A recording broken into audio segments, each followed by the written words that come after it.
Hello everyone, welcome to the new lecture of aggression. So in this module, we will discuss three main things. First is aggression and its theories. The next part is neurobiology of aggression. And the last part is management of aggression. Now why these points are important is because you see, whenever we talk about the theories of aggression or neurobiology of aggression, as you know that recently from conceptual psychiatry, our Q&A bank came out. So we went through all the questions asked in various universities across India, and we found that mostly for all the psychiatric disorders ranging from schizophrenia to depression to anxiety, psychosocial theories and neurobiology were very commonly asked. Obviously, substance use disorder. For substance use disorder, psychosocial theories was less asked. More was asked was the neurobiology.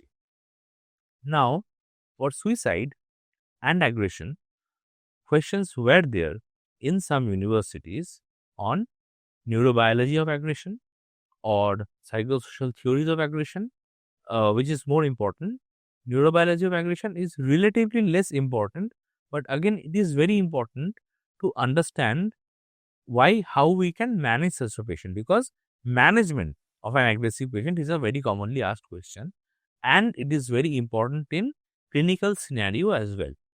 So, in the first lecture, we will be talking about aggression and its theories. Moving on, coming to the definition.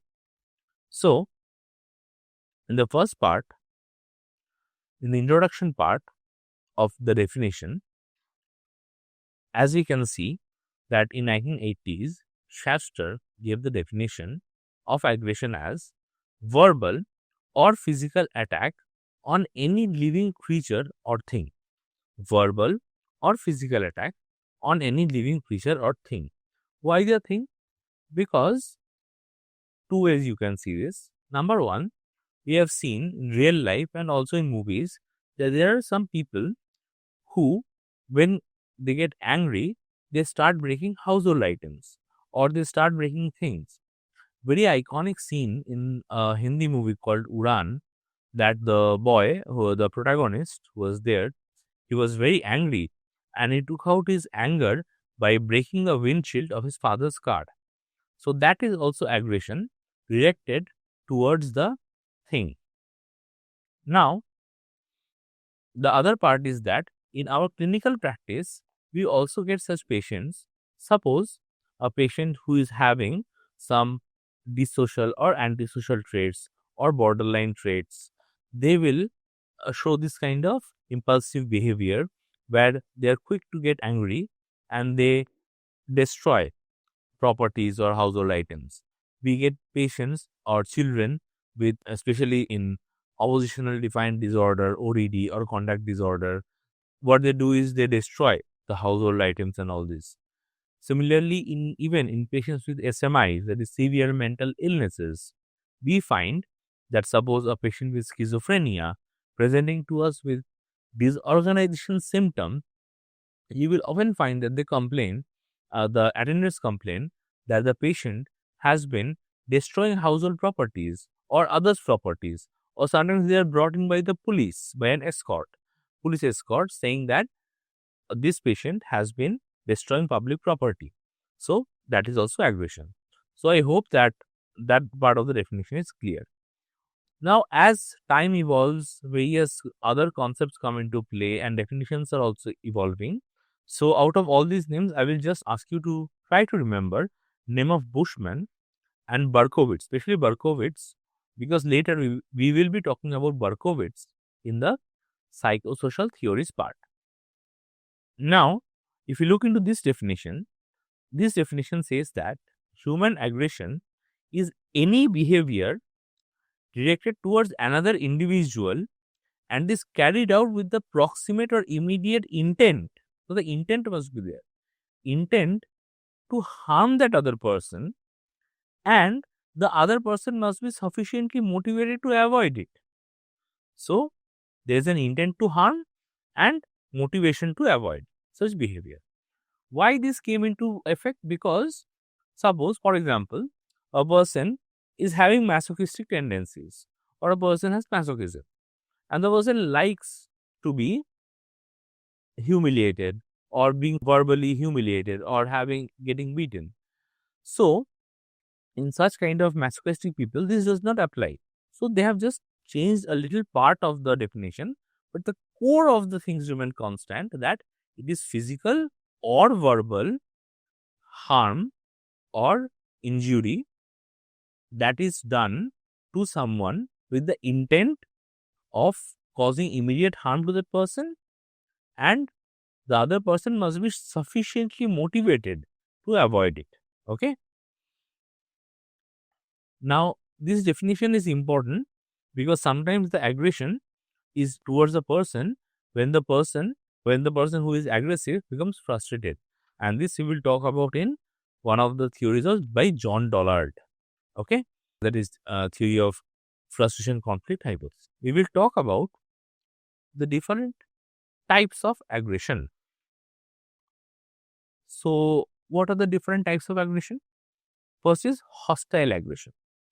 So, hostile aggression is that there is immediate hostility. That is, the other person wants to physically or verbally harm or cause any hurt, physical or verbal hurt to that person. The other thing is instrumental aggression. What is the instrumental aggression? Over here, the aggression is not intended to harm other directly, but to fulfill the motive.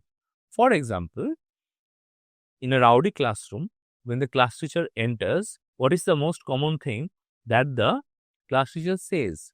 Class teacher says that, what is this? Is this a fish market? We have all grown up hearing to this, and ultimately what happens is the students settle down. So this is usually type of instrumental aggression. Teacher is not want to harm or hurt anyone, but wants to use his or her authority to control a rowdy classroom. Similarly, if any mob is there, then the police personnel who are there, what they do is they use, suppose, water cannon or tear gas shells to disperse the crowd. This is also an example of instrumental aggression. So, where they don't want to physically or verbally hurt any person, but they just want to disperse the crowd and de-escalate the situation. So, next we have Buss's classification of aggression. Over here, we have, as I said, that when some name comes to our mind, some topics come to our mind, some names should always click in our mind.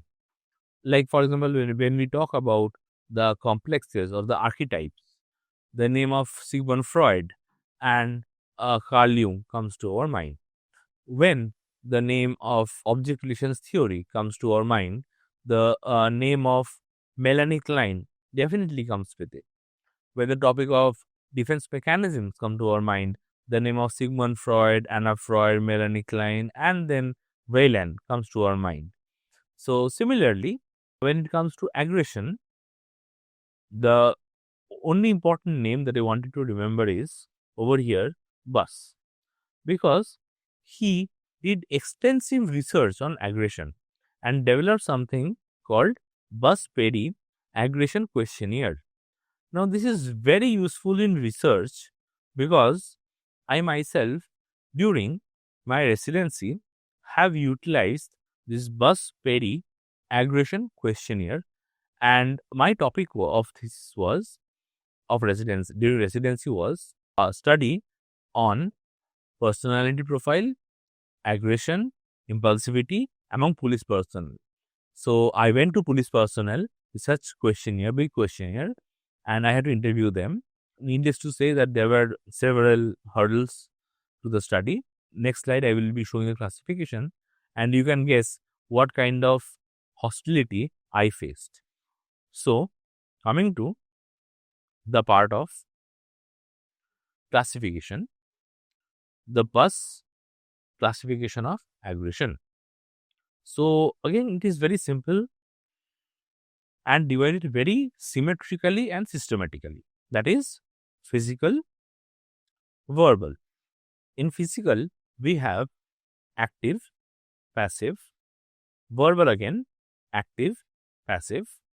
Physical, we have physical, active, direct, physical, active, indirect, physical, passive, direct, physical, passive, indirect, verbal, active, direct, verbal, active, indirect, verbal, passive, direct, verbal, passive, indirect.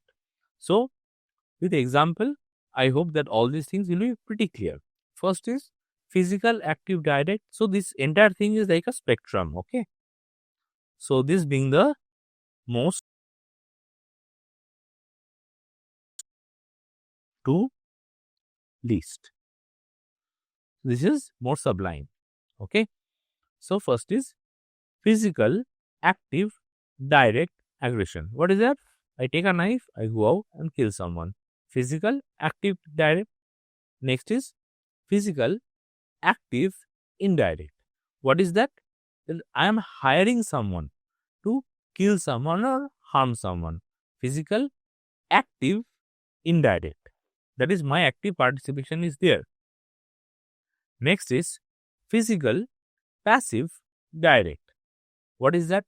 That I am not actively hurting that person. In physical, active, direct, I was directly stabbing the person. Here, in physical, passive, direct, suppose I am an artist, I have gone to a concert to perform, and I find a human barrier in front of the auditorium, and they are saying, we won't let you perform. So, they are not hurting me, but they are physically avoiding me directly, but in a passive manner. Okay. So, that is physical, passive, direct. Next, we have physical, passive, indirect. What is that? Suppose I have already gotten on the stage to perform and I am singing a song, and while I am singing the song, some people start to create a ruckus. They sit in dharna. They say that we won't let you perform. So, that is physical, passive, indirect. So, they are not doing anything to me directly like they were previously standing in front of me, but here they are indirectly making me compelled not to perform. So, I think this part is clear. This part was pretty simple. Now, we have with us verbal, active, direct. That is directly abusing someone, just like physical, active, direct was. Next is verbal, active, indirect. So, here I am directly not abusing you, but I am spreading malicious rumors about you. That is verbal, active, indirect.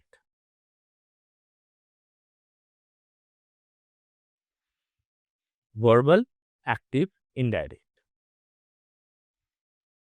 Next, we have verbal, passive, direct. Here, what do we have? Here, suppose someone is spreading rumor about my friend. I know that it is not true, but I am hearing someone is coming and telling me, is this true? I know that this is not true, but I say that I am not sure. So, this is also me being aggressive, but in a very passive form, and I am being direct. That is, I am denying it, or I am not doing anything actively to prevent that from happening. The other part is the least aggressive part and the most sublime part, and we have all seen it. That is, suppose you quarrel with a friend, or husband and wife's quarrel, or partners quarrel. They stop talking to each other for some time. They might block each other on social media or something like that. It might be for a few hours or for a few days, and after that again things start to normalize. So, that is once again an example of verbal, passive, indirect aggression. So, this whole aggression part, I think we have covered the classification, And I think that there is no more confusion about this part.